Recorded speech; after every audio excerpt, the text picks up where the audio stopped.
thought of the offense so far? Like, what's a general assessment of it?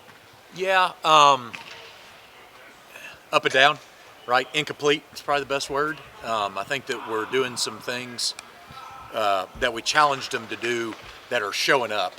Our physicality, I think, has been really good. Our effort's been really high, which you have to expect that, but our physicality's been really good. From an execution standpoint, we're up and down, and that's kind of what you see the motion of our offense a little bit. Sometimes you have some drives that you're like, my goodness, that was an effective 13 play, execution deal. And then there's some, we got more 3 and outs probably than you want to have at this point in the season. But we've also got more, 10 play drives than you would expect at this point in the season. So there's just, there's too much high and low, too much ebb and flow with what it is that we're doing. We got guys that are intentional. We got guys that are trying to fix it, I think, that are trying to lean into the execution piece of what it is that we've done. I've been super proud of our physicality. I think we've been as physical. I think we've been arguably the most physical team in all 4 games, physically though. But but that hadn't, always translated from an execution standpoint to getting what it is that we need to get done. So we got a great opportunity this week. 1, to get guys healthy that need to get healthy, but 2, to really lean into the execution piece, make sure that schematically what it is that we're asking them to do gives them the best opportunity to have success, and we've been hard at work doing that.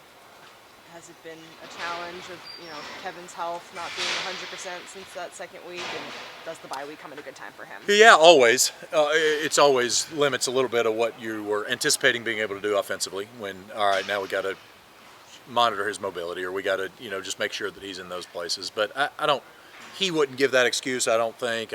So it's not. We haven't not called a play because of where he's at. He bounced back even when he kind of rolled it up Saturday. He kind of got back in there and played strong. Had some good runs late in the game there.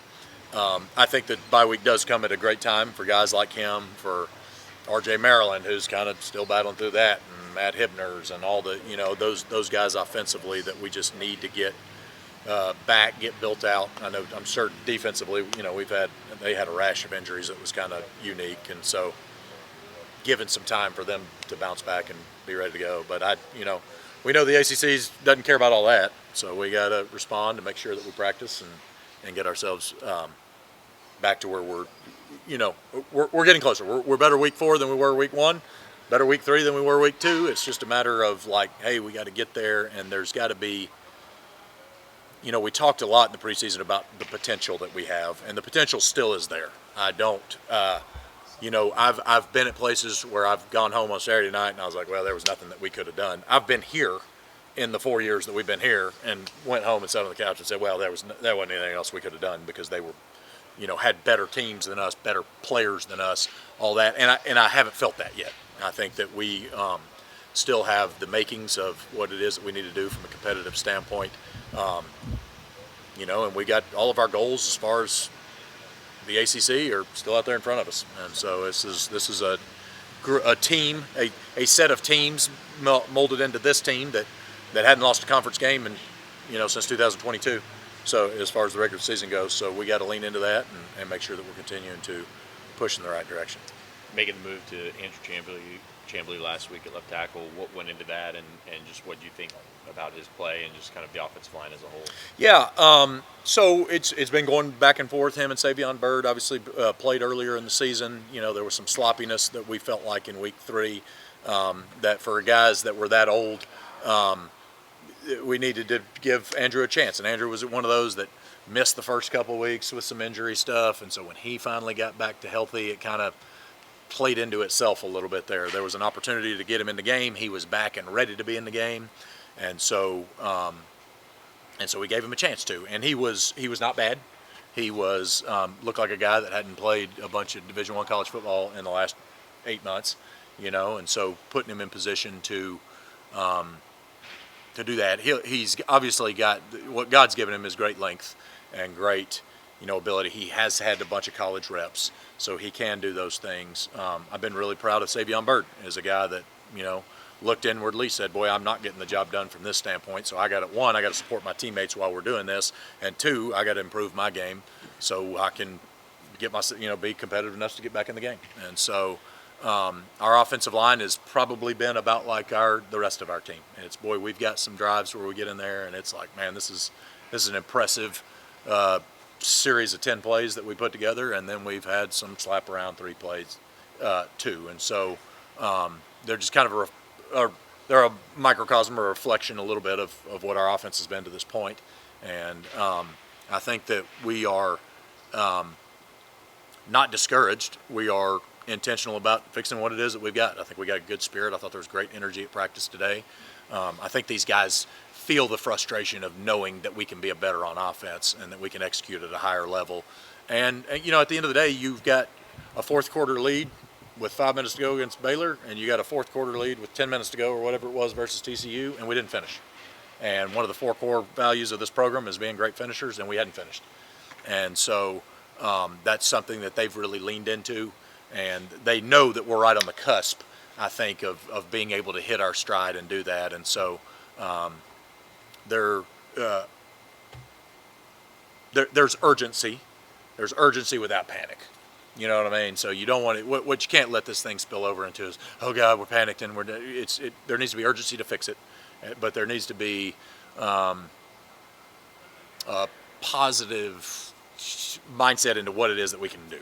We know we hadn't been as good as we can, and we know that we have the ability to be better than some of the things that we put out there, and we've been great at times.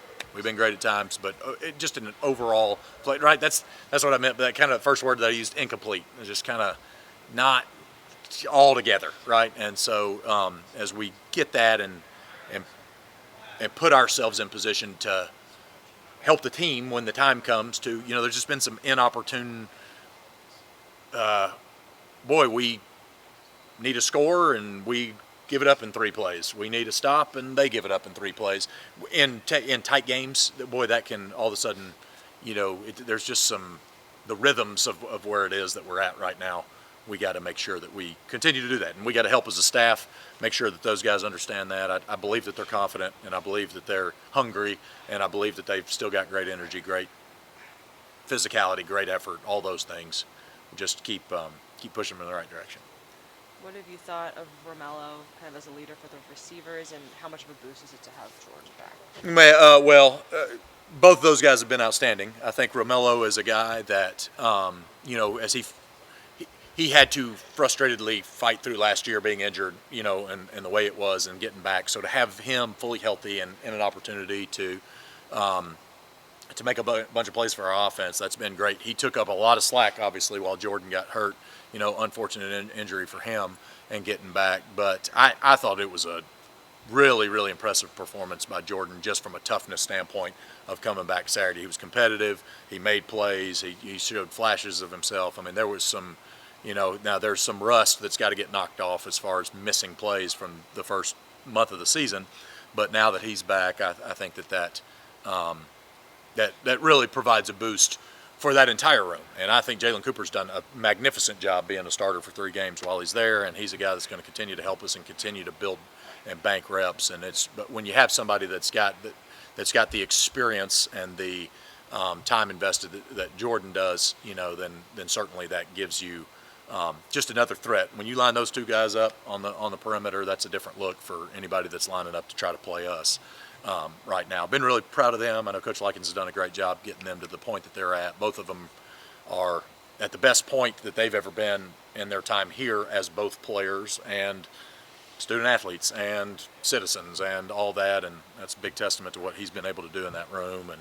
And they've become guys that can go in there and really invest in all these young guys, all these freshmen that you get, you know, real quick. And this is what we said in fall camp, right? We knew that we had 2 bona fide dudes, and then we were just going to be a bunch of freshmen getting in there and getting reps. And so that's now they're less freshmen now. They're still freshmen, but they're freshman pluses as we force them into playing and do that. And it's fun to watch that room develop and give us a chance to continue to get better.